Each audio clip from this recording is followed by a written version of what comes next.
Hey there YouTube, Todd here. Welcome to another PC build log. Today we're looking at Total War Warhammer, which is out May 24th, unless there is another delay, this year. The build log is for you to figure out if you can run the game on current market parts, and you want to answer two main questions with this.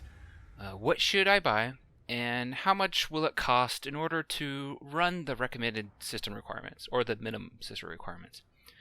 The parts are close as possible to the specs, but they do deviate a bit to reflect what's actually on the market right now and what you can purchase at a reasonable price.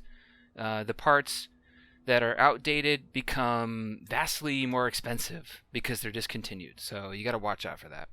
The parts specifically have a rating of 4 out of 5 in this build or higher, so there's no junkers here. This is the first time I am completely ignoring and recommending that you should also ignore the released minimum system requirements, where it indicates a system build that gets you 15 to 25 FPS, which is now on the screen right now.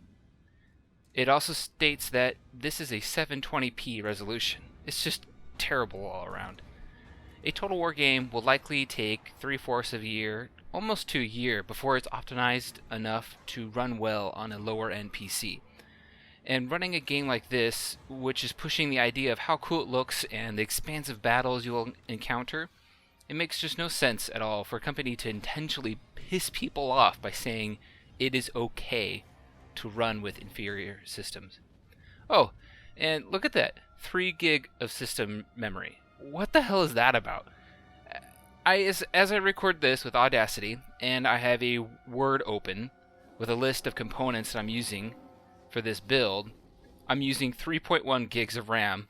It's Windows 7 64-bit Pro. There's very little bloat. I mean, there's a little here and there, you know, but it's not much. Windows 7 requires 2 gigs minimum. So it makes little sense why a system requirements build would be 3 gigs, and 2/3 of that is going to be Windows alone. Anyways, moving on. The recommended system requirements, we get to see some better gear. So we're going to ignore the minimum that they release. This is our new minimum setup. In all the requirements, you should note that the AMD processor is something that the devs have yet to fully release, but it should be coming soon. Also, the AMD recommendation on the Ultra Systems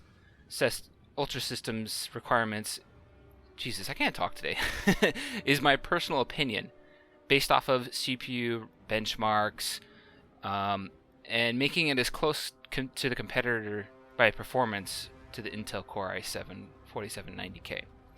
So here is the Intel build for our new minimum system requirements. Note that this is using the updated Core i5 4590 CPU instead of the Core i5 4570. You can buy the older version for the same price, but it doesn't perform as well. And here's the AMD build on the screen now. And that's about it. Thanks for watching. If there is a specific game you'd like for me to cover, or any kind of build that you want to see, leave it in the comments below, or you can tweet me on Twitter. Subscribe for more videos. You can also check out my original Doom series. Fuck, I really love that game.